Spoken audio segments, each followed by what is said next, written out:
Welcome, Mr. Tony Owana. Thank you very much, sir. A very good afternoon. I agree. The issue that everybody is talking about is the Kasese issue. And scholars have actually now coined two phrases out of this. There's what they call political violence versus criminal violence. They look at it as a political situation. It's a political situation, and in Uganda, politics actually gives you that immunity or impunity. I think it's immunity or impunity, but once you take something politically in Uganda, then you're safe at running with it. When you maintain the criminal line, then becomes a different story.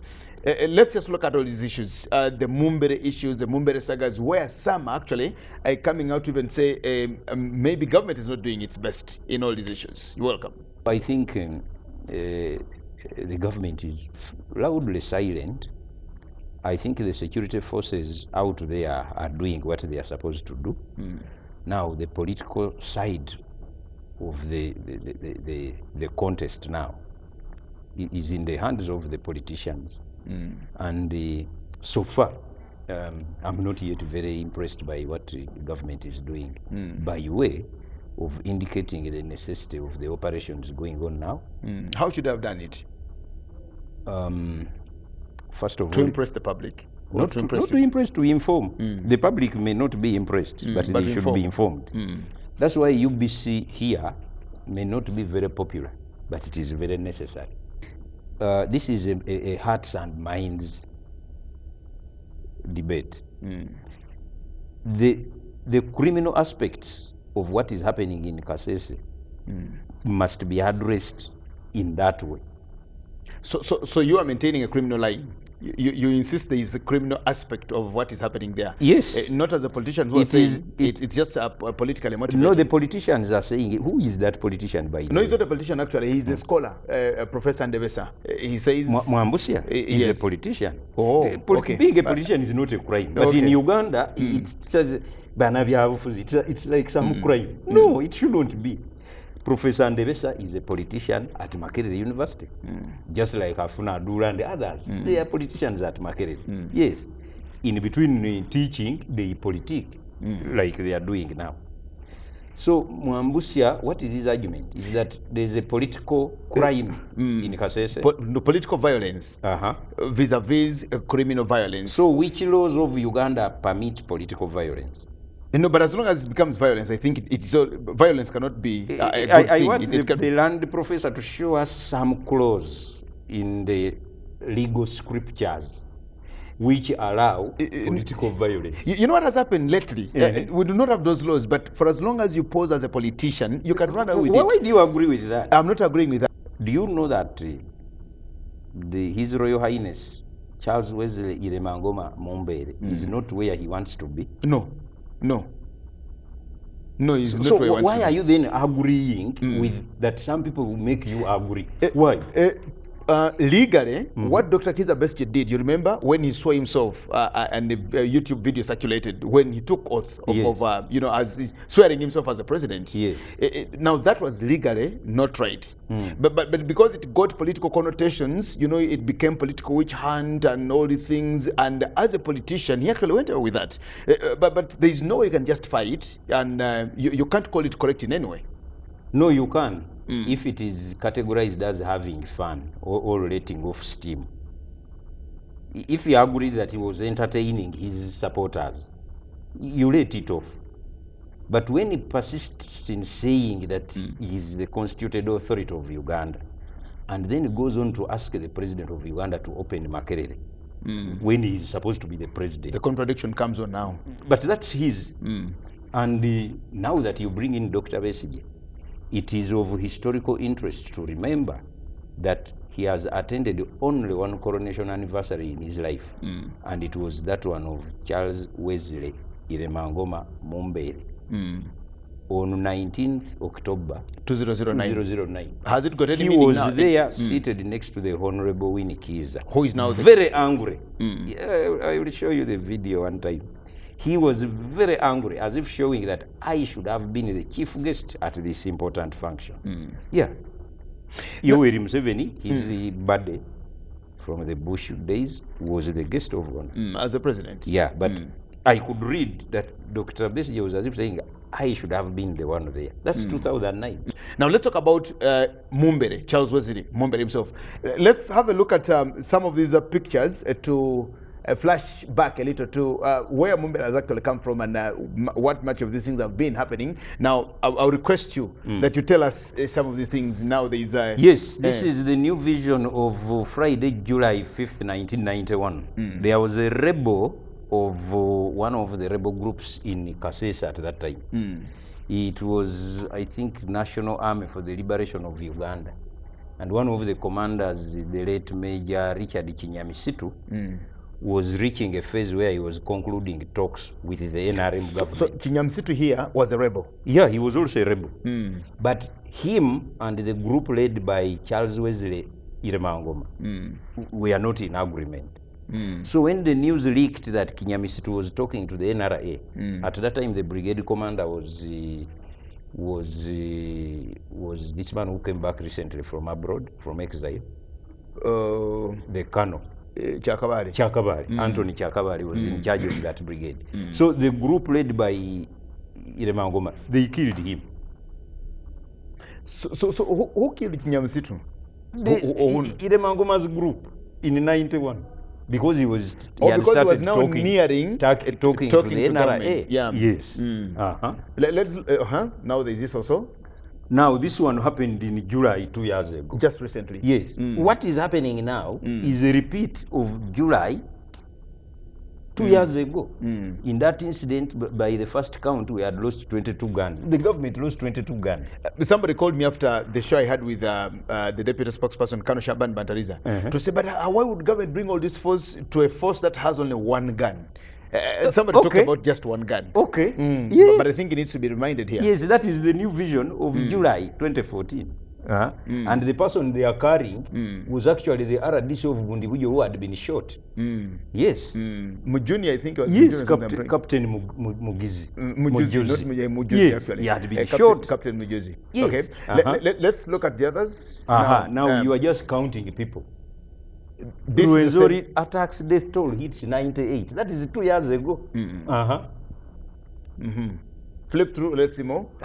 Now, Red Pepper reported that after those incidents, yes, His Royal Highness Charles Wesley Mumbere said in a press statement that Museveni should be removed. I'm just looking at his... and that is the full story. That is Red Pepper. Yes. 14th July. Yes. 2014. 2014. 2 years ago. Yes. Yeah, but this is very good. Mumbere hits back that anyone trying to arrest me will die. Yes. So we should have seen people dying on Sunday when they arrested But Mumbere. they died. Oh, no, did you want more to die? No. I thought we lost 14 policemen in order to restore order in that area of the kingdom. Did you want more? So it's like a doomsday? No, it is an appointment with death during an assignment. The people who do that work, the Shaban Bantarizas of this world, they are not enjoying, they are not having fun. The Mumbere says, come and arrest me. Yes. But when you come to arrest me, now, one of the sobering things is that he was arrested. What happened in between there is something we could leave for the moment. But the fact of the matter is that he was arrested. He's now starting to feel that there's the government of Uganda somewhere. The Errant King swore to finish. Anyway, whoever yes, that was the full story. That was the full story. Anyone who dares to step here. Okay. Of course, President Museveni issued a statement on the attacks. Yes. And he warns it was a 2-page statement in the new vision. And he warns Obusinga supporters here. Yes. He questioned the intelligence and the 11 guns lost. That was at times it was 11. At that time, they became 22. Eventually, okay.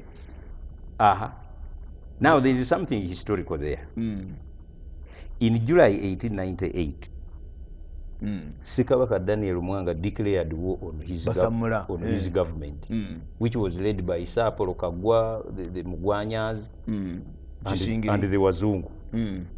No, Kisingiri hadn't come. Kisingiri comes in as a regent when okay, Chwa now takes over after him. So the Baganda decided to chase him, but they didn't chase the Obwakabaka. There's a very important lesson there. So there is Mumbere, yes, and Obusinga. Yes. So we need to save Obusinga from Mumbere. Or there needs to be. I am fearing to say that. Well, I'm also sorry about it. But my suspicion is that from a rich history, which we have, there might reach a point when people realize that someone is endangering the institution. Yes, because you and I are not UBC. No. No. We might be very popular if we become a problem at UBC, it is important that the rest at UBC delete us to maintain the institution. It's very important. The Baganda did it to Mwanga. They didn't enjoy doing it, but they did it administratively, like cutting nails and hair. Yes. So it is important for the government of NRM to demonstrate that, first of all, it is the one that recognized and restored Obusinga. And there were agreements which His Royal Highness Mumbere took oath to abide with, which he has breached in totality. Now, when I hear a political party in opposition becoming the spokesman of a kingdom, I would like to appeal to the people whose kingdom it is to be very careful of any political party that takes charge of their cultural affairs. Let's talk about that lapse now. Don't you think it's a problem with Obusinga bwa Rwenzururu that we've not heard from the Prime Minister, we've not heard from the institution spokesperson, we've not heard from any of those other cabinet ministers, we've not heard from any of them? Yeah, I think that is bad enough. Yes. Because, first of all, that their king is under arrest brings in an element of freezing. That is very natural. But the government has ways of reaching them. But as they are waiting to speak, a certain political party is speaking for them. The Honorable Minikiza even seems to know whom His Royal Highness Mumbere voted for in a secret ballot. So now we are beginning to by saying he did not vote for Mzee. Yes. It seems Honorable Kiza knows whom he voted Mumbere voted in a secret ballot, which might confirm allegations that the elections in that part of the world were interfered with during the night, where messages went around to voters that in case you make a mistake, there is a spirit which will visit you. So the support for the opposition was not hard support. It was intimidation. Do you know how powerful cultural leaders can be? Because they don't discuss. They promise spirit to come to you. Gyagenda. I wrote an article 2 years ago in the Red Paper. I'm going to ask Red Paper to reproduce it. I requested all new kings to seek audience with His Royal Highness Ronald Mutebi of Buganda to be taught the basics of kingship in a modern republic like this one. Otherwise, if they continue like that, and now you can see the need for internship, at a time when a king would behave royally and allow his subjects to talk, this one becomes the spokesman. Says, I'm a general, I'm a lieutenant general, don't joke with me, I'm a commando. He was all those things. Then what will the subjects do when you are now the commando? You see? So now, whatever was talked has been exhausted. So what else? But government must demonstrate the need to uphold Obusinga so that the people of that territory don't think that there's a policy against their cultural institution. They must be shown the way in which His Royal Highness, the current one, has gone to damage relations between... Hasn't government used excessive force to a place just like Rwenzururu? Because you can measure the territory, you can measure the palace, how it is and all the things. Don't you think government has overused too much coercive force? I recommend that for that question, you are not too old to go for cadet course. So that when you are measuring things, you don't measure just width, you also measure gradient. Yes. You want me to go for cadet course? I think so. You go so that you don't ask those questions. Now, you know, the space of this studio, this new building of ours, is not even a football field. But, No. But to get to very small. the third floor is not something you do while smiling, especially at this age. So that's why the UPDF even has a special unit called Alpine Brigade for the purposes of scaling mountains to find the enemy. So don't dismiss it in terms of acreage. No. Yeah, because these are arguments now coming from politicians. I'm now taking it back to... But what politicians are those? Because you should give respect to politicians. Mulindwa Muwonge has warned us to stop calling foolish people Bali Mukatemba. Because foolish people? Yes. When people do something foolish, we say Bali Mukatemba. Now, Mulindwa is a professional artist, Katemba. A He doesn't agree that comedians and artists part that of them. is theirs. No. So even politicians should not be people who talk nonsense. No. So we should also help this country by pointing out that politicians are not fools. Yes. So when you say how much, there's an MP who said they should have given them a longer ultimatum. Did you see that? So how long should an ultimatum be? We are going into parliament. I hope those debates are going to come up now. I think they will even fight. I was with the government spokesperson in the morning, but now let me ask you, do you think now that government coming out at such a time, will the information that they will give now be conceivable by the people, or it will still run into politics and say, why are you coming out to say this now and you didn't? It doesn't matter.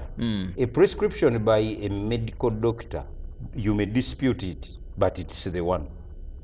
Yes. You know, when I went for a TB test in 2004, when I had TB, I was very ill, but I didn't want it to be proved that I'm ill. You see the psychology? You were very ill. Yes. So when I was asked for a sputum test sample, I put saliva. So when they checked the saliva, there was no TB. So I left the hospital with a result negative, that is TB. But I was actually suffering from TB. So it does not matter whether what the government brings out is what the MPs there will like. But it will be the government position. And it's the basis on which further discussions will be held. For example, the opposition says there should be talks between Omusinga and the government. That's a very good position. But they should also give the agenda. Of the talks? Yes, because it begins with attacking police stations. What was the message? Secondly, it has the creation of a militia, which is distinctly different from royal guards. What is there to negotiate about that? Thirdly, there is this story about Yira state. Is that also on the agenda? So I think the Forum for Democratic Change should spearhead these wonderful talks where police can be attacked in order to take a message. Where when security personnel are visiting, they are roughly. I saw on TV the other time how they were removing their peeps and, you know, what are those messages? The political messages or crime? You were the one asking. So I think this is going to be fruitful and it is going to be live so that every Ugandan on UBC TV can see. How best can we get the politicians out of this issue? No, you can't. You can't. Because the criminal element in this is being solved by the security forces. The criminal element? Yes. Now, the other thing is hearts and minds. Because there are people from Bukonzo who are seeing that, I think our king might have messed here. But is their king? Okay? That's very important to recognize. The NRM government must be very careful in that area. That the person who has made a mistake is their king. So, when you neutralize, you create a win-win situation at the political level, but the criminality is dealt with in that way. Yes, you can't have talks with people who are talking with pangas and attacking a police station in order to talk. No. Do you think government exhausted all the rules of engagement in a way, or it was still politically mooted? I hate the politics that surrounds it because, like I told you, nobody's coming from the kingdom, from the cultural institution to say anything. But it is the politicians who are actually spearheading the talks and everything. Gyagenda, one of the reasons, and I'm not representing them, I'm just thinking, there comes a time when the authorities of your structure get confused And they freeze. whether what you are doing is for the culture or for yourself. And eventually So hibernate. you go in freeze mode, you say, You hibernate. you know, like when someone in Luchiko in 1966, the Katikiro pleaded with 2-3 Luchiko members not to declare that the central government should go. You see? So the position on central government should go was not a Luchiko resolution. No, it was someone who was angry. So it was not a Buganda position. No. So you see, even in this one, it is sober people, leaders in Rwenzururu Kingdom, who should be assisted to come up with some level of decorum, even as their king is under arrest, so that the criminal element does not escort the Omusinga to where he is. Yeah, that's what it is.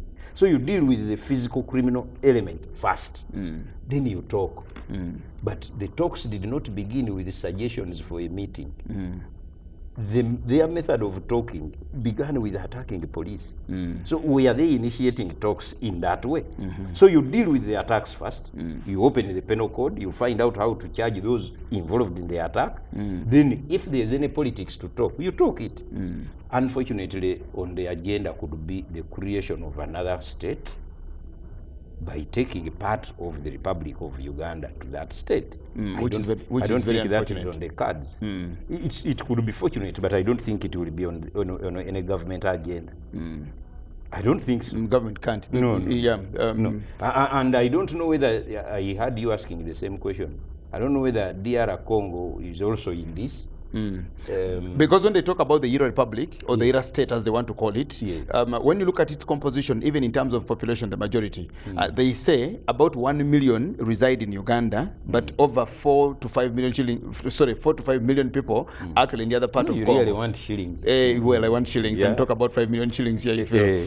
But meaning the greatest and the biggest part that should actually be agitating for that oblivious thing, it should be the other side of Congo. Don't call it oblivious, but it is important for the Yira people to sit down soberly and calculate the viability of such a state.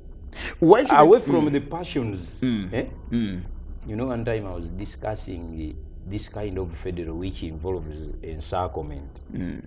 I asked a relative of mine, supposing all these other small areas became independent states, how many countries would you go through to reach the coast?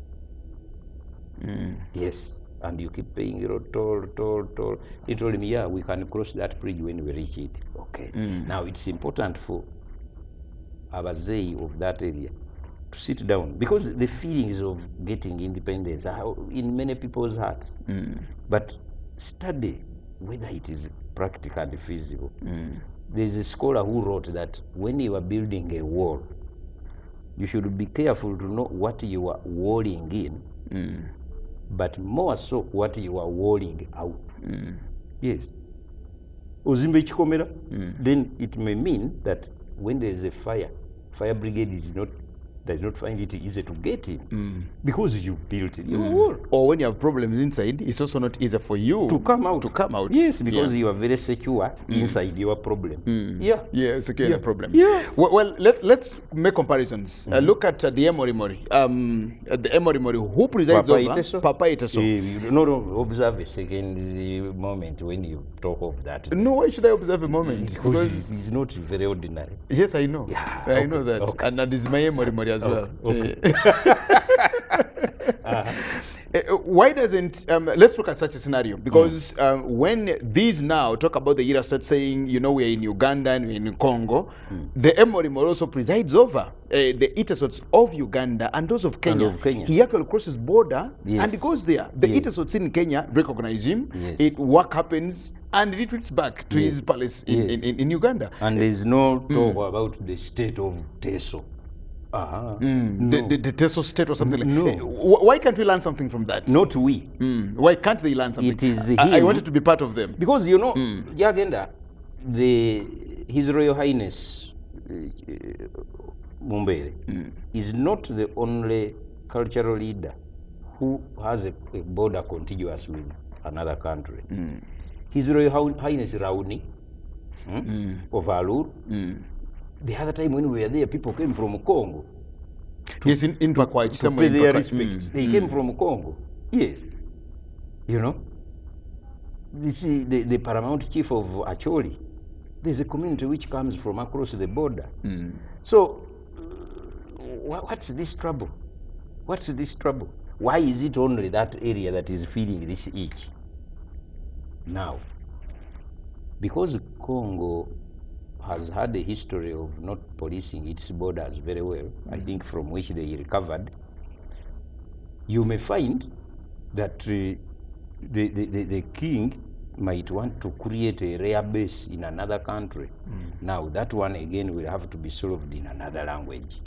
So these are things which you don't really enjoy analyzing, because when that kind of behavior persists, it translates into casualties all the time.